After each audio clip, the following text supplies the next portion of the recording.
Welcome to episode 10 of this Leadership in Conservation series. Here, we'll explore communication, a vital skill for any leader. Effective communication is the foundation of strong leadership. It enables you to build relationships, convey ideas, and achieve success. Leading you through this topic is Johan Krier. Johan is the Program Director at LCA's Screen Africa, an initiative that helps conservation experts share their knowledge through virtual learning. After watching this video, you will understand the role of communication in leadership and team success. You will learn how to communicate clearly, actively listen and avoid misunderstandings, and discover how to adapt your communication style for different audiences and situations. Now, let's listen to Johan. Why is it that we as leaders are so anxious when our phone is running out of battery time? Why do we break out in a cold sweat when we lose connection to the internet or our mobile network? Because without communication, we simply cannot lead. Or as Prof Lonnie Strickland said, communication is what leaders do. It is the essence of leadership. When we think of leadership and communication, we often think of charismatic leaders like Nelson Mandela. While recognizing their advanced communication skills, we should not overlook the vital role of communication in the day-to-day operations of organizations. This is the skill that separates leaders from followers.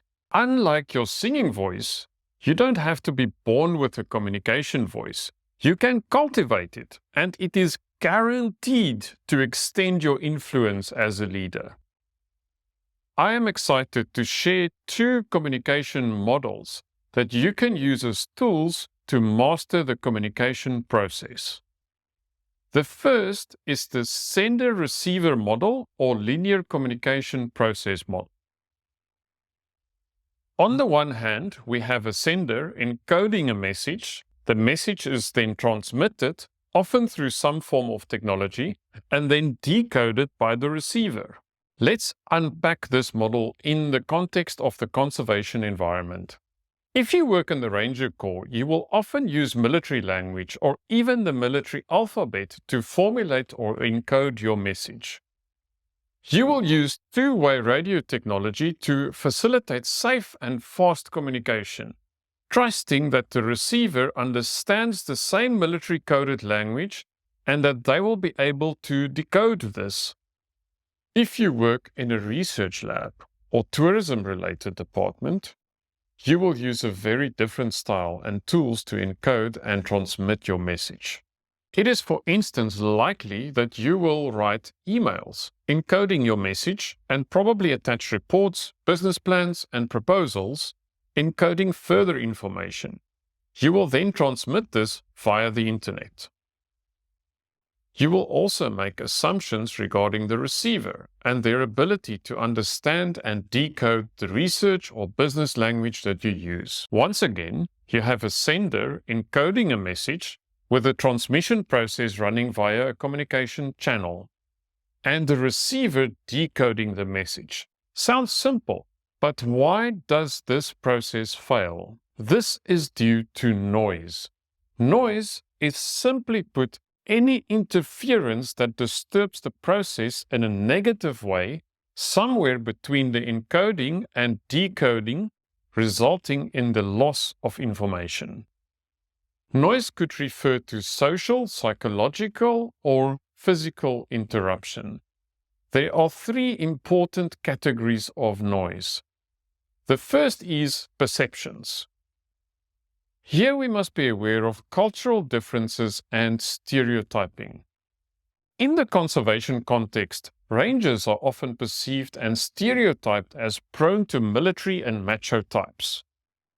Researchers, on the other hand, are seen as living in academic bubbles. In the conservation world, the halo effect often sets in where people win awards and we put them on a pedestal. We then neglect to apply critical thinking to their work. The second category of noise is organizational structure. A centralized structure will also inhibit critical thinking and open communication. It is very important to be aware of this in the paramilitary structures of the Ranger Corps. Lower ranks may be too afraid to contribute vital information. Specialization may prevent us from listening to expertise outside our area of specialization, as we may consider anything outside our discipline as either inferior or not important. In organizations, we often receive information through a chain of messengers, each applying her or his own filter. The third category of noise refers to the different meanings we attach to words. Let's consider the phrase living green.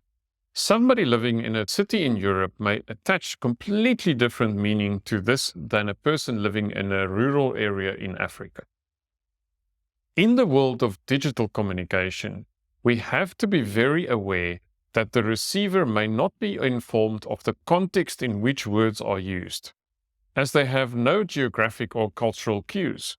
"He is killing it" may refer to a hunter on the savannah or a guitarist at a rock concert delivering a fantastic performance.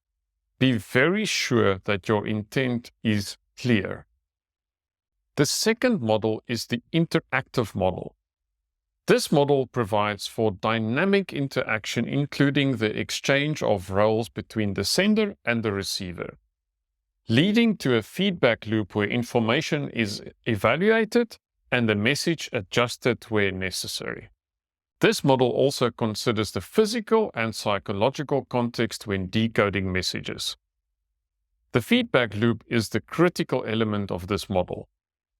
A typical example could include a telephone conversation between colleagues regarding a contentious issue leading towards clarity or consensus. When looking at the communication process, it is easy to fall in the trap of attaching more importance to the sender than the receiver, neglecting the importance of listening. The concept of active listening is very important here. Active listening means that you remain engaged and signal your interest to the speaker. Body language can be used to show you are paying attention, such as eye contact when culturally appropriate and nodding.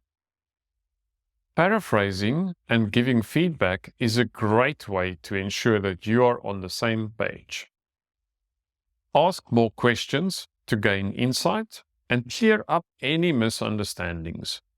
Over-talking is a red flag to both parties that the receiver is not listening.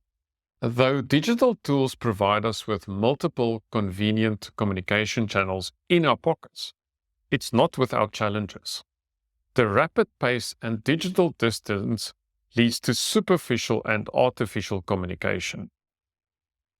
There is often a loss of nuance and meaning. The over-reliance on text-based messaging risks misinterpretation, as we cannot rely on other cues such as tone of voice or body language.